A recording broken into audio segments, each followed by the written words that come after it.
Sveiciens Latvijas čigāniem, Latvijā un ārzemēs. Es gribu mazliet tādu pārskatu, apskatu veidot šajā sarunā, lai daudziem romiem, kuri nezina, visticamāk arī nezina,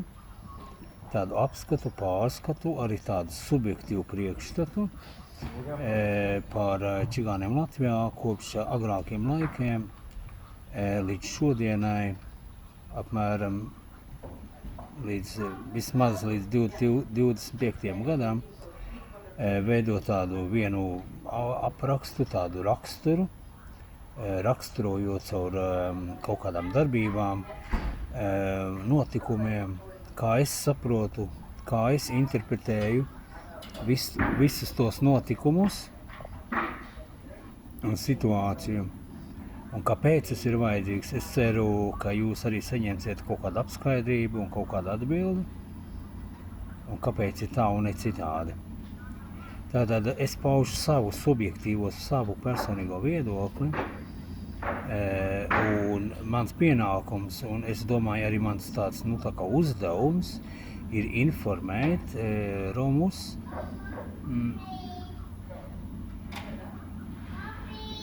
par romiem Latvijā un pasaulē un par situāciju, kā izskatās no malas, jo par cik es arī aktīvi sociālajā vidē uzstājos un veids kaut kādus pārskatus, apskatus, priekšstatus veidoju sabiedriskajā vidē, tad arī mans pienākums ir arī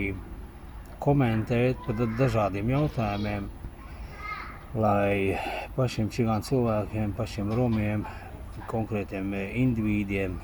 intelektuālā elitei, izglītotiem cilvēkiem, studentiem, skolēniem veidojas tāds priekšstats, savs viedoklis, kuru var pārbaudīt, pārliecināties par faktu esamību. Un es arī pieļauju, katram čigānu cilvēkam ir savs priekšstats, savs viedoklis, jo daudzas lietas tiek publicētas publiskā vietā un interesants noteikti pats ir iepazinies caur mediju telpas, izziņot kaut kādu informāciju vai pētījumu, vai students vai skolēns ir pats palasījis un iegūst kaut kādu sajēgu, kas notiek čigānu kultūru vidē. Un man pārstāvot Latvijas romu sabiedrību gan arī Latvijā, gan ārzemēs, ir tātad arī mērķis, uzdevums un šī te vajadzība šad un tad periodiski varbūt komentēt savas domas, un rosināt caur šiem dzīvām sarunām, pievērst pašiem romu kultūrai, ģimenei, individiem lielāku uzmanību, izgaismot, iedzīvināt, dod šo te dzirksteli, piedot šo dzīvību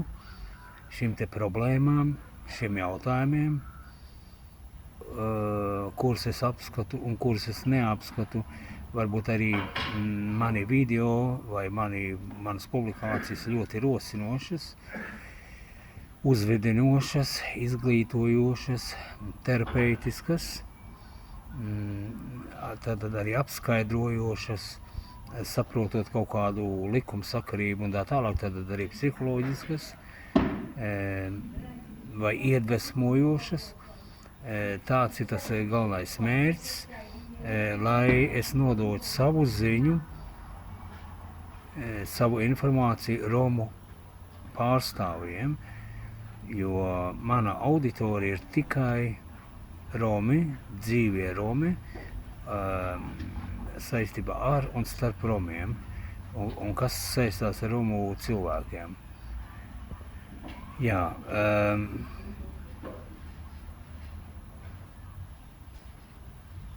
romu kultūra, diemžēl, nav tāda augstā līmenī, kā es biju arī iepriekš gaidījis un kā es tā kā gribētu, jo čigānu cilvēki ir daudz talantīgāki un temperamentīgāki un arī emocionālāki, un es domāju, ka šāda situācija, kāda ir šobrīd vai pēdējos dažus gadus, man ir tāda sajūta, ka Romu cilvēki nepastāv, neeksistē, ka viņu nav, ļoti nedzīvi, ļoti pasīvi, ļoti neizteiksmīgi, un tas neatbilst arī čigānu kultūras tādai, temperamenta īpatnībām, nav tā dzirkstele, nav tas asums, nav tās emocionalitātes. Un tas arī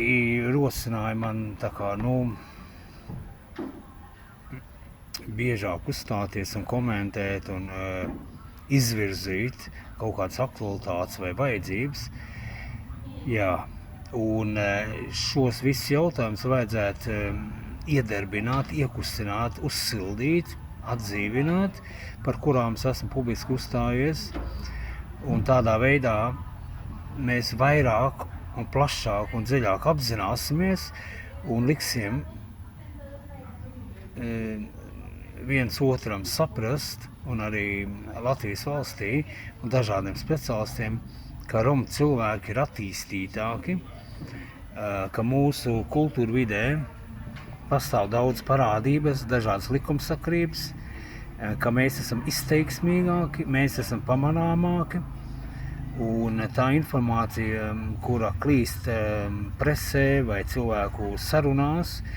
vai tie mīti, tie nostāsti, kuri vēl saglabājušies šodien, viņi neatbilst patiesībai, un ka ir laiks mainīt, ir jāļauj, lai izbalē, lai izzūd šīs negācijas, šis sarkasms, šī ironija par čigānu cilvēkiem. Un mums tas uzdevums ir rosināt, atdzīvināt, padarīt aktīvu, dzīvu, enerģisku, izteiksmīgu, daudzkrāsainu, likt sabiedrībai pamanīt mūs un dalīties ar to, kas ir sasniegts, nevis kas ir vēl procesā, bet kas ir sasniegts. Tas ir tāds mans rosinājums. Tātad no priekšvēstures skatoties, es tātad gribētu mazliet pakomentēt, pārstāstīt šīs attiecības gan ar Romu biedrībām, gan ar līderiem un dažādiem departamentu gaitiņiem un kaut kādām organizācijām, kuras ir mēģināts sadarboties un tā tālāk, un arī kaut kādām publikācijām, kuras tomēr arī veido šo portretēšanu, kā es esmu iepriekš sacījis. Tātad visi šie jautājumi visi ceļi vai visi tie jautājumi saistās ar psiholoģiju, tātad domāšanas līmenis, kad ir jārada jaunas zināšanas, intelektuālais potenciāls ir jāpaceļ mūsu čigānu kultūru vidēm, tātad aprūpe, kad ir jāsāk uzņemties pašatbildība, līdzatbildim, un jāspēj iekustināt, iedarbināt visu to daudzo savstarpējo mehānismu,